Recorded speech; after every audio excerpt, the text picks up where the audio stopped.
All right, so in addition to having this PDF, I wanted to do a quick video of part one or step one. We're going to get the basic drum beat in, and we will put in the chords.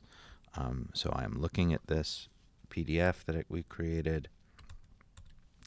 I have already created a session. I have a click track because I'd like to hear what things sound like before I have a drum beat.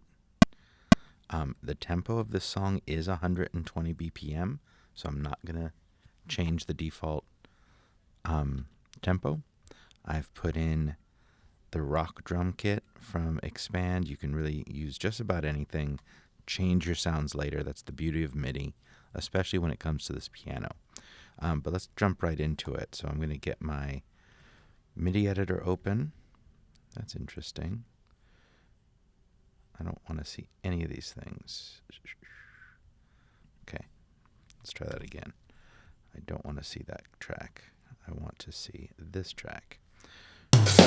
Okay, so starting on C1, the kick drum, we're going to put in a 16th note, a 16th on the snare, which is D1. So remember, kick on 1 and 3, snare on 2 and 4. Really quickly, what you see down here, these little diamond headed lines, these are velocity indicators, and it basically says how hard the key is being hit that is inputting this data.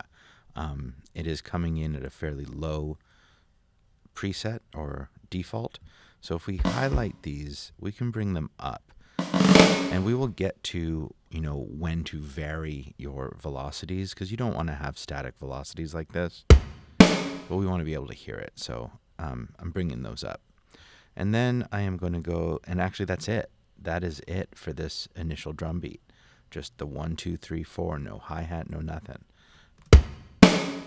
Okay, you can hear that it's totally on beat with the click, so I'm going to mute the click. I don't really need it anymore. What I am going to do is highlight this and duplicate it.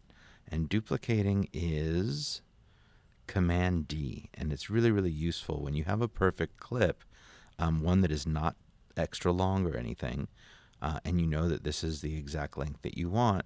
Command D allows you to copy it and paste it, duplicate it, where the next one butts up right to the previous, etc., etc. So now we have 4 measures of drums. Now we're going to do our piano part. So we can click on the piano. We can click off the drums. We don't need to see it. Let's take a look at our chords that we're going to be inputting. So the first chord is C major 7, which does have an octave of C, but it starts on C3. And I can kind of see here, although maybe I'm going to zoom in a little bit, that it is going to be playing for 3.5 beats of the first measure.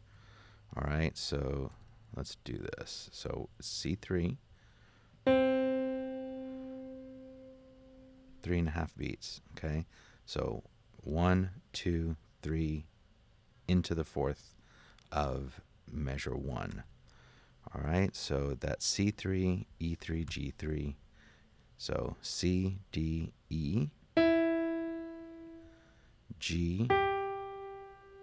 Oh, look, I didn't do this long enough, which is fine. We can use the trim tool to extend these. And then we have C4 up on top. It sounds like this. And if you listen to the original track, you'll hear that there is this anticipation, which is why the next chord starts right on the and of beat 4. So that's going to be B2, E3. So basically just drops down 1 note. I didn't look how long it plays for. It plays through measure 3. So we're going to draw that out. B2, then E3. Okay, we refer to it as this one as B2 because it is not in the 3rd octave. It's the B that is finishing up the 2nd octave. E3, G3, and C4 up in the top again. So notice that these are the exact same chords. So that's why it's kind of referred to as C. It's essentially C major 7, C major over B, where the B is in the root. And I'm going to actually raise the velocity on that note a little bit because I really want to hear it. That's the only change in the chord. Okay, and then starting on beat 1 of measure 3, we're going to go to the F major 7, so F2, F3. F2 is down here, and it's really just used as, and this is also going through the and of beat 4.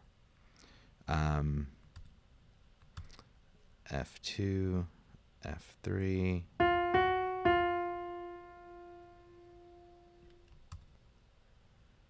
A3, C4, A, and then C again.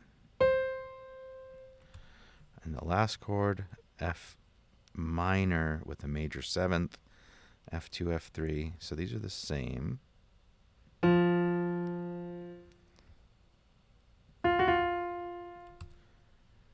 And then A flat in the 3rd octave. So that's going to be the black key here. And C4, okay? So the C stays throughout every chord here in the top.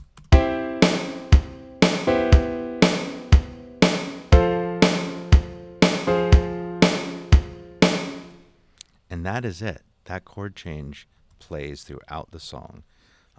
We won't be getting into the arrangement yet, but that is basically it. So we have a 4-measure chord progression.